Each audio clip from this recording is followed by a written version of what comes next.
families were growing fruit and making cider. There were a number of cider mills and making vinegar.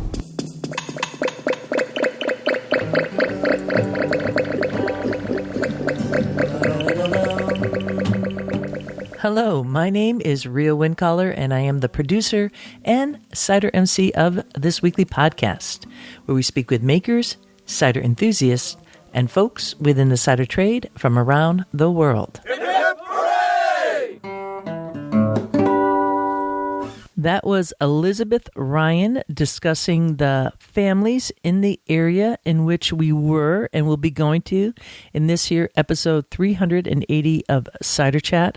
Elizabeth has been on this podcast many times in the past, most recently talking about New York Apple Camp, and this was the kickoff event. It was a tour on Friday. Apple Camp officially started that evening, but we were meeting at the Milton Historical Train Station. And she is just a bundle of info and energy, historical info, all about the farming communities there, the fruit growing, all the ins and outs. I could just listen to her for hours and hours. And she was explaining to us a bit about the local families. Now, this particular episode, we're zeroing in on, as we did on the tour, on the Downing family. Two brothers. And we're looking, in the 19th century, because one was born, I think it was 1812 for Andrew. Anyways, I have that in front of me. I will be telling you the exact date. But they were so instrumental for landscape architecture and also horticultural practices and pomology. And this was quite a tour because a super intimate group of apple aficionados, cider makers, and authors. I'll talk again a little bit more about that. Just going to lay out the name right now. Dan Busey, who is the author of the Illustrated Guide to Apples in America and Canada, really has written the pulled together a compilation of 7 volumes of books detailing so many apples, like 14 to 16,000 apples. So he was on there, and this was really Dan's bucket list journey. I'll be mentioning that again later, kind of pulling it back in. But I didn't want to let this tour go by without, one, sharing with you the experience with the hope of encouraging you to visit this unknown, well, not unknown because we know about it, but it's kind of like an unknown region, like Newburgh, New York. I have passed over 100 times going there, or going to Pennsylvania, or, up and down the coast, and never thinking of, well, I might be looking for like a restaurant to stop or a place to get a coffee, but I didn't realize the history there. So we're going to get a little bit of that. And this is like really an audio snapshot that I'm bringing to you this week because I wanted to get it out, and it was just, I had this cool little audio here and there, but also it really encouraged me to do a bit more research. So I'll be sharing all that. Coming up is a featured presentation on this episode 380 of Cider Chat. So if you haven't yet subscribed, this is your reminder to do that now. Follow along with Cider Chat and all the different social media channels because we're rolling out a lot of stuff here. And actually the next series that we are in right now is all on New York Apple Camp. Some of the talks from that amazing time this past July at the Ashokan Center in New York. But first, before we go there, we're going to hear a little bit about our sponsors. Featuring first, a little ditty all about Idaho and why you might want to visit, check out their ciders, and some really cool free webinars coming up. Attention agriculture enthusiasts, cider aficionados, and curious minds. The Heritage Orchard Conference begins October 18th and is hosted by the University of Idaho's Sandpoint Organic Agriculture Center. Expect a series of free webinars aimed at sharing knowledge of heritage fruit varieties, with a range of topics for orchardist cider makers. Every third Wednesday of the month starting this October through April 2024, you can delve into diverse topics ranging from the intricacies of fermented cider production to backyard apple breeding. Are you curious about crafting your own fermented cider from heirloom apples? Or perhaps you're intrigued by fruit exploration in your region. This series provides a wealth of knowledge for all, from novices to experts. On October 18th, join California-based cider maker Brandon Buza and John Bunker from Maine Heritage Orchard as they uncover the secrets of creating extraordinary cider from heirloom apples. On November 15th, discover the rich history and resurgence of Southern apples with Diane Flynn, the acclaimed author of Wild, Tamed, Lost, Revived: The Surprising Story of Apples in the South, with moderator Kyle Nagy of Sandpoint Organic Agriculture Center. If you can't attend in real time, no problem. All of the Heritage Orchard Conference webinars are recorded and available for your convenience. Find links to register and more in the show notes for this episode 380 of Cider Chat. Embark on a journey of learning and discovery at the University of Idaho's Sandpoint Organic Agriculture Center. Discover Idaho ciders by going to the Northwest Cider Association website at nwcider.com to find your next perfect glass of liquid gold. Sweet, crisp, fresh, or balanced, whatever the cider you want to make, you'll find the right yeast for your favorite cider in the Saf Cider range by Fermentis. This week, let's discover Saf Cider TF6. TF6 stands for Tutti Frutti. Use this yeast to maximize the fruitiness of your cider. It ensures a very good assimilation of fructose and is excellent for high-gravity ciders.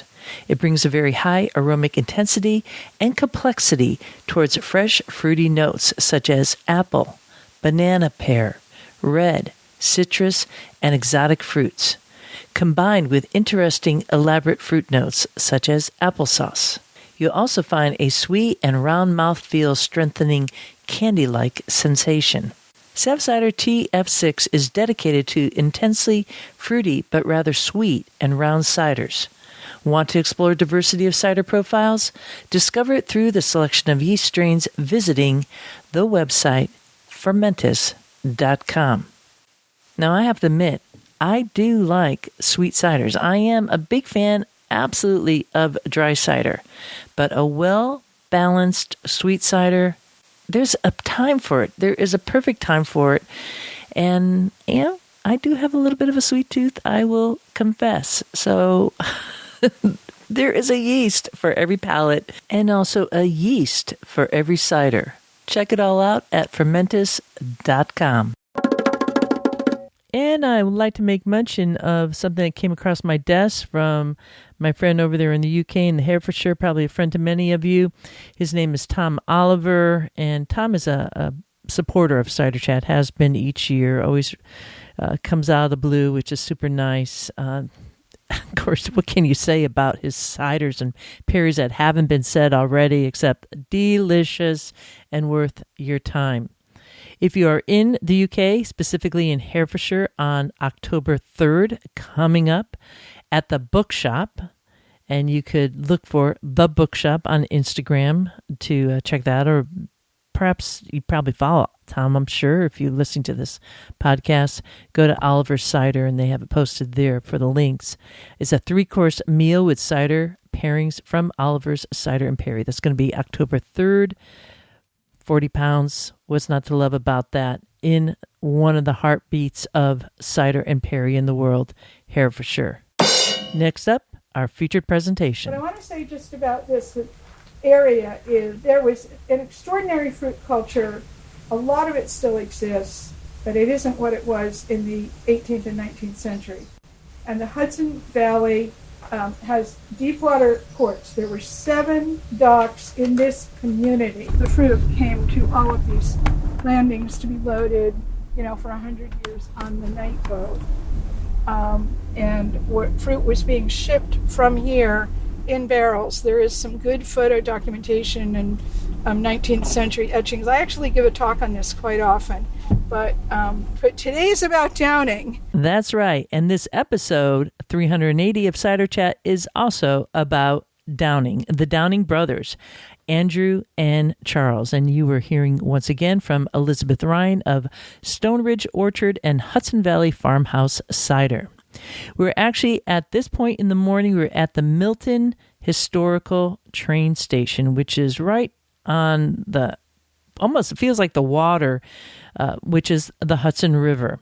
So we're up north from New York City, and we are, we're north of the Tappan Zee Bridge, just to give you an idea there too. And Milton's a really cool town. There's a lot of historical stuff, as she was saying, right? These families and these like deep water ports up and down the river where people were packing the apples into barrels.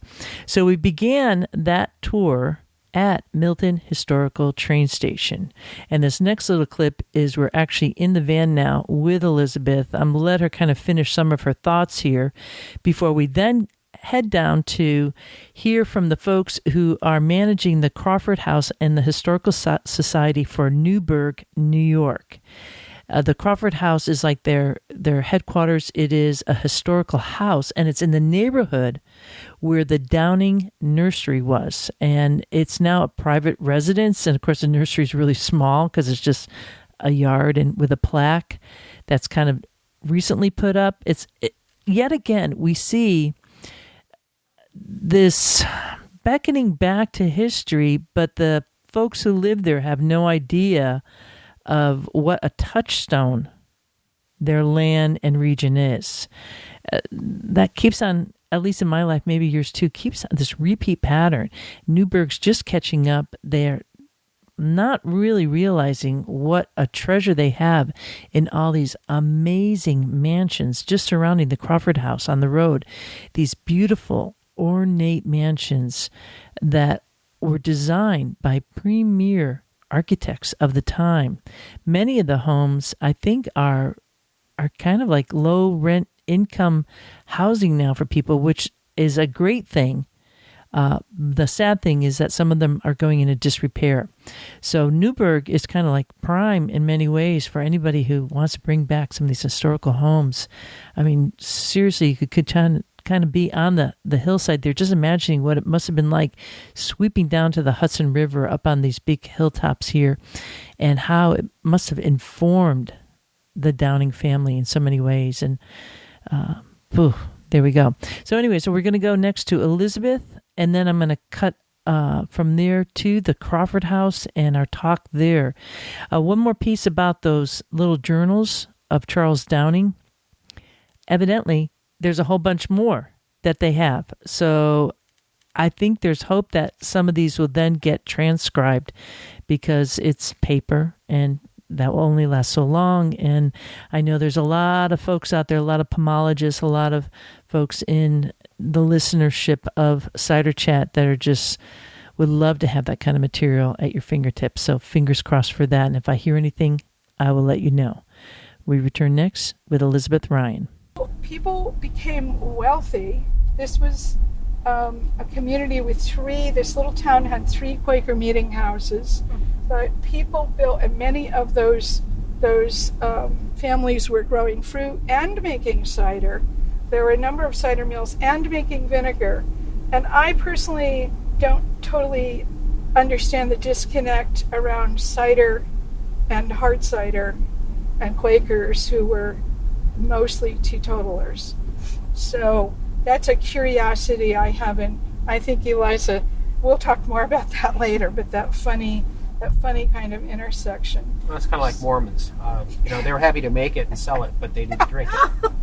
Yeah, good point. Milton Turnpike, which we will drive on later, goes for miles and miles and miles, and was nothing but fruit. There are all these abandoned packing houses all up and down Milton Turnpike, and it is said that 50 boats a night went out of this stretch here with these 7 docks. They didn't all go out of this dock, and there was a tremendous amount of small fruits and table grapes grown in addition to apples, but there was real wealth created in the 19th century. At one point, peaches were selling for $3 a pound in 1890. Ooh, wow.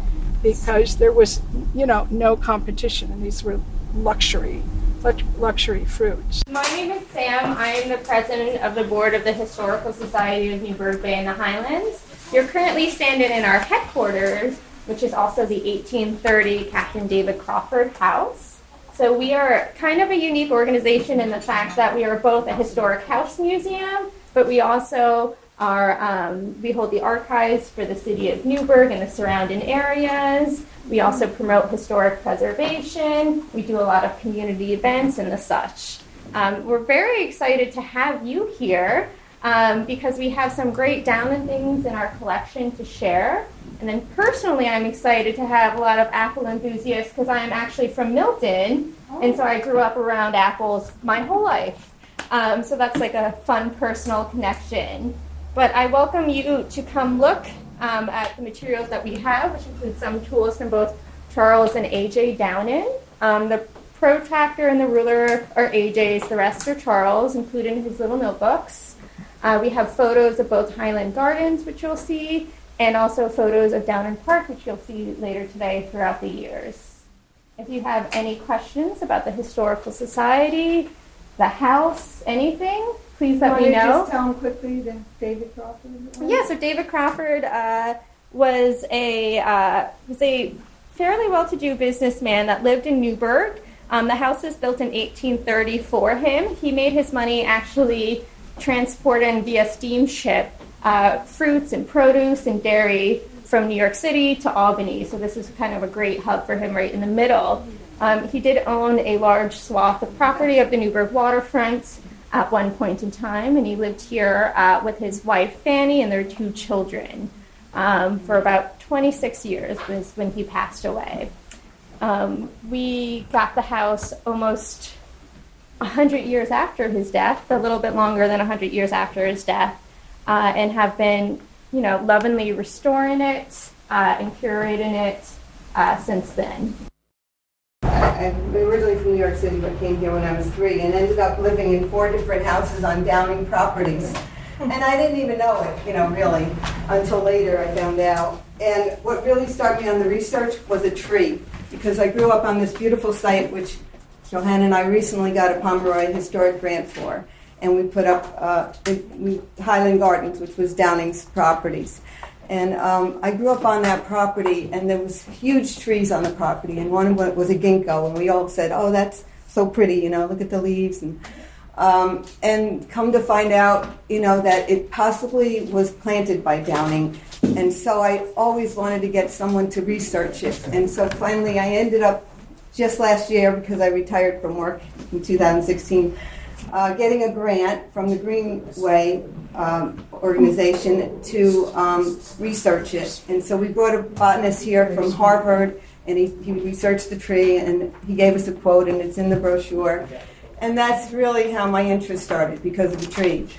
And what I do have for you guys, this is the map of, you were saying you're going to the grave. It shows where the Downings are, and David Schuyler, who was Downing biographer, the only person that wrote a full-length biography.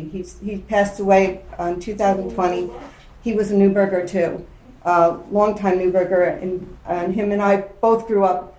We started out in the same building as children, and he just passed away. But so he's in that there too. Charles Downing and Andrew Downing are in this grave site, and David Schuyler. So I mapped that out, and I have a map, and it shows how the village of Newburgh was here consolidated, and the Downings were on the outskirts, and considered the outskirts at that time, and they had a huge orchard and nursery business there.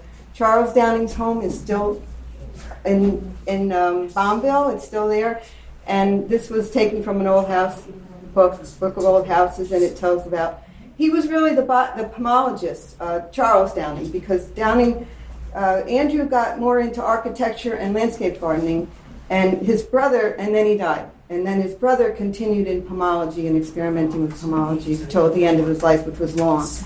And then there's a knife at Washington's headquarters, just so you know, and it's a paring knife, and it's Charles. It's marked with his, engraved with him. And then I list some of the things at Washington's headquarters that you might be interested in. One of them is a manuscript of Charles Downing with botany samples, it says. And then on the back is, Charles Downing.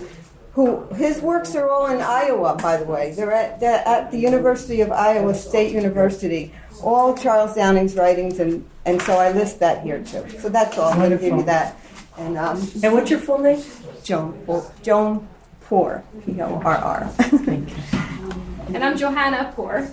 My daughter. I'm the Orange County historian, and I also serve as the Orange County representative to Hudson River Valley Greenway, which is how we ended up getting Greenway involved in this project and grants.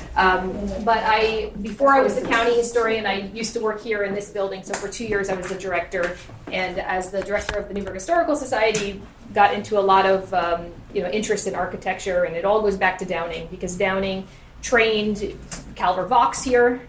Where's my son go? My son's walking around. My son's name is Calvert. He's the gray shirt. That's Calvert. So Downing trains Vaux, and then we have Frederick Clark Withers here in Newburgh. Frederick Clark Withers ends up marrying Downing's sister-in-law, and ends up staying in Newburgh even longer up until the Civil War. So there's a lot of his works in Newburgh. And then an architect named George Harney gets interested in Withers' work, and then they work together. And then an architect named F.A. Wright gets interested, and then the next generation. Whole legacy. Yeah, there's Frank Estabrook, and then there's Percy Hanford, and it goes on. And there's all these connections between the architects that worked here, but it all goes back to Downing. And so that's where my interest in Downing came from. But more generally, as the Orange County historian, I can answer any questions you have about wider picture things. So if you have any other questions at the end of this, I'd be happy to answer them. I don't think there was anybody in that room who wasn't impressed by the work that those women are doing now and helping to kind of preserve the history. From that point, we left the Crawford House to go for a walkabout over to Highland Gardens and to see the new plaque that they just did and to walk up to that ginkgo tree, which evidently might be one of the oldest ginkgo trees, I think, in the U.S. Don't quote me on that, but I think that might be true. On the plaque, it says Andrew Jackson Downing and his date of birth, the year 1815, and passed away in 1852. Our timing was absolutely fantastic because this plaque just went up in 2022, and it states that he's a horticulturist, an author, a Newburgh native, and his botanic nursery and home stood on 11 acres right at this very spot. And now it's a private home, and the folks are really kind, evidently. They have a connection with the folks who put up the plaque and everything, and we were welcome to walk about. And just to stand on that land, it makes you soar. It really does. So from there, we continued walking about and seeing some of the homes, and I want to now give you a little bit of history about Albert and Charles to kind of fill out the picture, because we've been talking about them, but not really giving you a bit about their history. Andrew Jackson Downing was born in 1815 and Charles Downing in 1802. The bulk of their work was centered around the Hudson River Valley, but their legacy is far-reaching because the Downing brothers transformed our understanding and appreciation of landscapes and fruits through their groundbreaking work in landscape architecture and pomology. Their story begins in Newburgh, New York, where the Downing family owned a reputable nursery. It was here that both brothers cultivated a love for the natural world and where the seeds of their future passions were sown. Andrew, the younger of the two, blossomed into a visionary landscape designer and architect, merging aesthetics and nature to create environments that were a sanctuary for the soul. His seminal work, a treatise on the theory and practice of landscape gardening, was published in 1841, and it laid the foundation for modern American landscape architecture, combining the intricacies of Gothic revival and Italianate styles with the boundless beauty of nature. Today in Newburgh, you can still see and walk up to magnificent homes with ornate siding, columns, and grandeur. Between Andrew's architectural brilliance and Charles' pomological prowess, They collaborated on endeavors to create landscapes that were not only pleasing to the eye, but were also rich in agricultural produce, embodying a holistic and harmonious approach to the environment.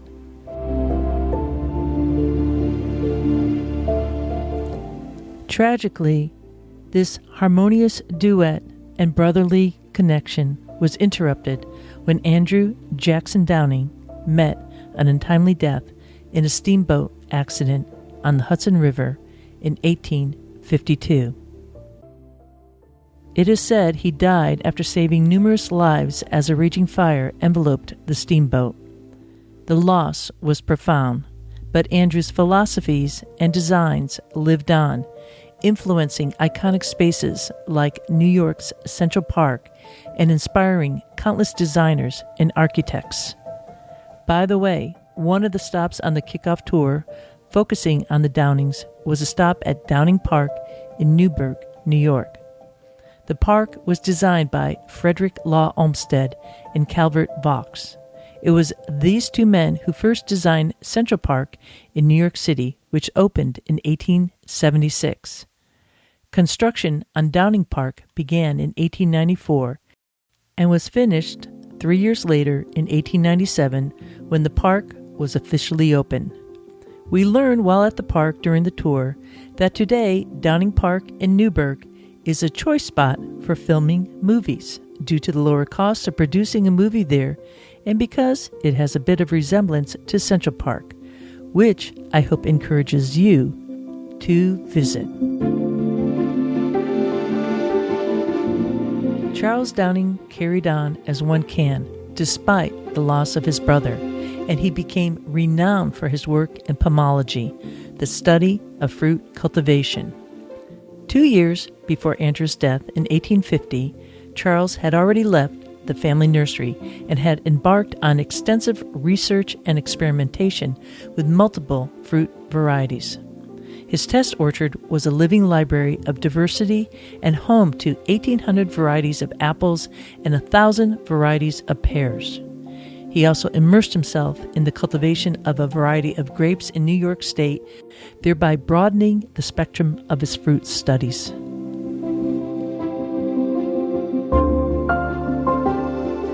In 1845, he had already penned The Fruits and Fruit Trees of America, which is considered a revolutionary publication that became the cornerstone for the study of fruits in the U.S. But this wasn't a one-time endeavor. Charles was committed to refining and expanding his work, with subsequent editions encompassing evolving knowledge in the field of pomology. His meticulous experiments and conscientious accuracy in his personal test orchard earned him the title of the Father of Pomology, a testament to his unparalleled dedication to the world of fruits. Charles continued to propagate the combined legacy of the Downing brothers, becoming a beacon in pomology and ensuring the Downing name remained the epitome of innovative advancements in landscape and fruit studies. The Downing brothers, with their distinct passions and shared love for the natural world, have left an indelible mark on our landscapes and our understandings of fruits. Their legacies continue to inspire and guide, reminding us of the beauty and the abundance that nature holds when we approach it with respect, curiosity, and passion. I, perhaps like you, didn't really understand the impact of the Downing brothers until I visited Newburgh, New York.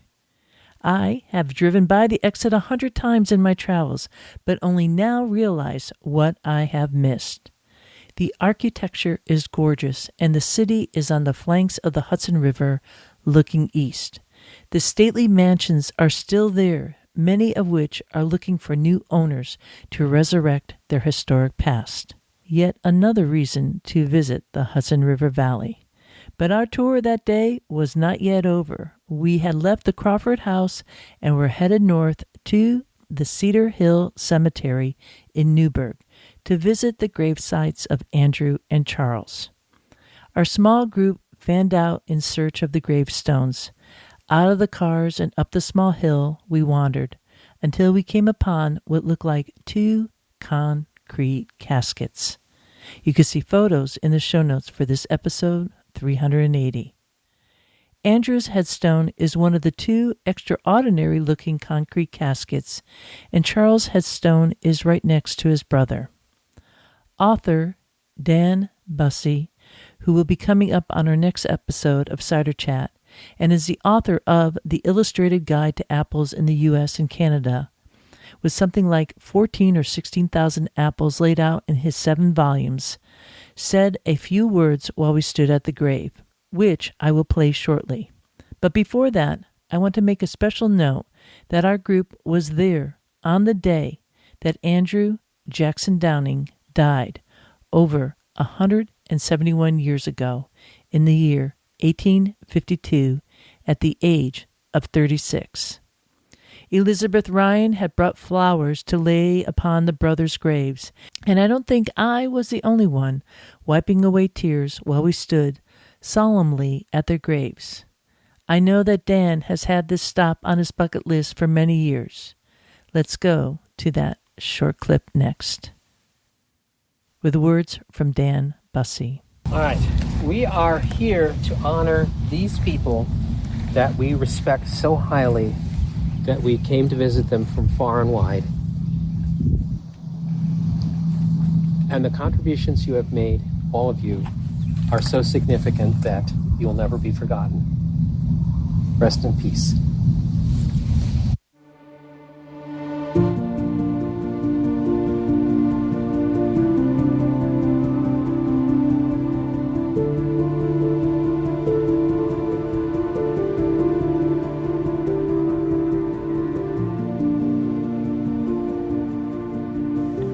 And all that happened before lunch on the Cider Tour to kick off New York Apple Camp. I hope that you enjoyed this audio snapshot of that day and feel a bit more informed about the Downing brothers. You could go to the show notes for this here episode and see the full itinerary for that day, along with photos from our gathering and the gravesites of both Andrew Jackson Downing and Charles Downing. Next week, we'll be coming back with a recording from New York Apple Camp with the author of The Illustrated Guide to Apples in America and Canada, Dan Bussey. And with that, I leave you here. This is Rhea Windcaller signing off for now. Looking forward to seeing you in Ciderville. Drink it like this. There is a reason why we do it like this. There is a reason why we do it like this. There is a reason why we do it like this. There is a reason why we drink it like this.